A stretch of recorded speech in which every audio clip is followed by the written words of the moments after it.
Hi, and welcome back to M1 Yarns and the Michigan Makers Podcast.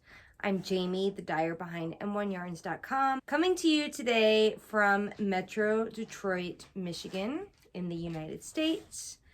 And I have a finished object review chat special video for you.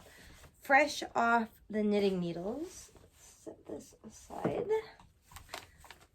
Is the, I want to say it's Gallant. I'll insert it here because I can never pronounce anything correctly. If you know how to pronounce this and you can tell me the origin, by all means, please do. But this is a bulky weight pattern by, again, the struggle is real to pronounce things, but I believe it's Cadre or Cadre. Anyway, this is a top-down raglan, and I'm just looking at my notes on my pattern printout. Oh my gosh. Okay, so I mostly knit with my own hand-dyed yarn, but I do need to kind of, jazz things up every now and then and knit with not only someone else's yarn, but just something different as like a palette cleanser. So let me tell you how this started.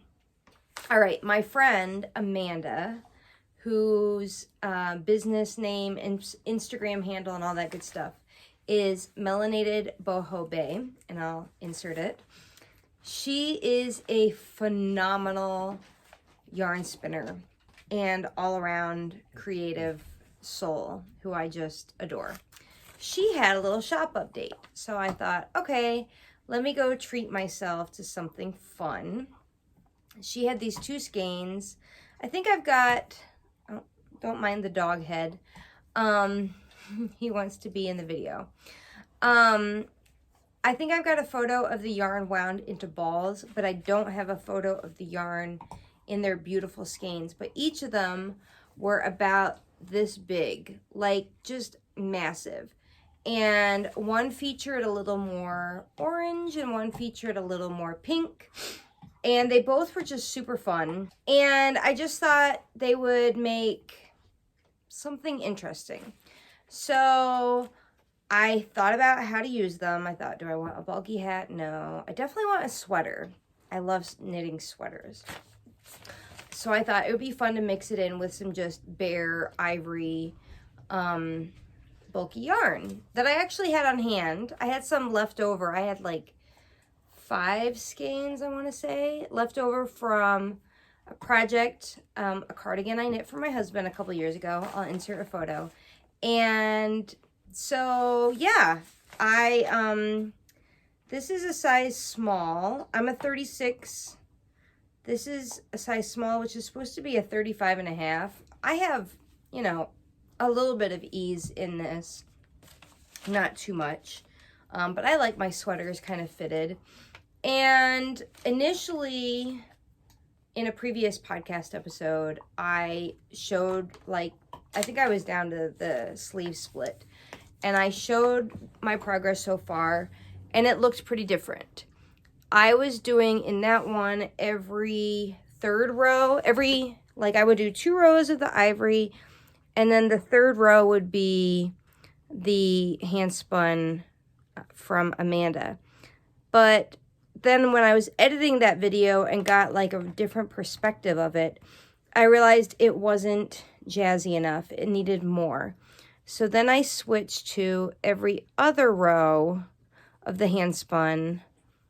And then every once in a while, it looks like 2 rows of ivory or 3. Some of the handspun is actually ivory. So like here, you'd get something like that. Anyway, the hand spinning also includes lots of these locks, which I just love the texture. It's just so fun.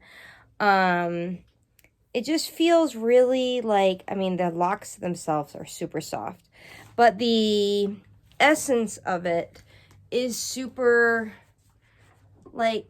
kind of 70s, just boho and fun. I just love the little splashes of pink. I mean, I'm just like in love with this sweater. I already had this gold skirt by Not Perfect Linen in my wardrobe, and I think it pairs perfectly, and I'm currently obsessed with this color. So what else can I tell you about this? I had to go down. So initially I cast on, I usually go down a needle size, like always. So I did. The pattern calls for a 19. I cast on with a 17. I wasn't happy with it. So then I went down to a 15. And I would say I am happy with the tension. I could have maybe gone down another size, but truthfully, I used up nearly every single scrap of the handspun contrast yarn, which was my goal. I was like, waste not, want not, let's use it all. Let's see, what else can I tell you?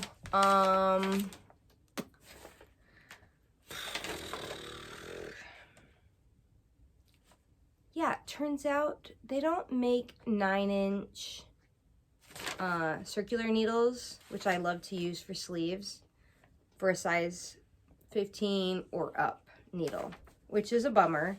So I had to do magic loop. I really was irritated by that, but get over it.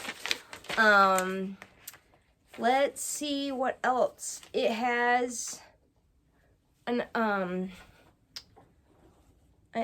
I-cord hem, which I love.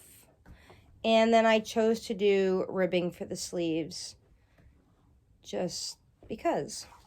Yeah, this pattern was super fun, super friendly, beginner friendly, and just a good bang out a bulky sweater fast kind of project.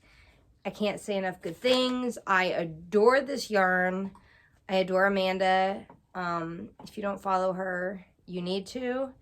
And I look forward to more patterns that incorporate locks and bulky handspun yarn. In fact, I have more of her yarn that I'm really looking forward to using.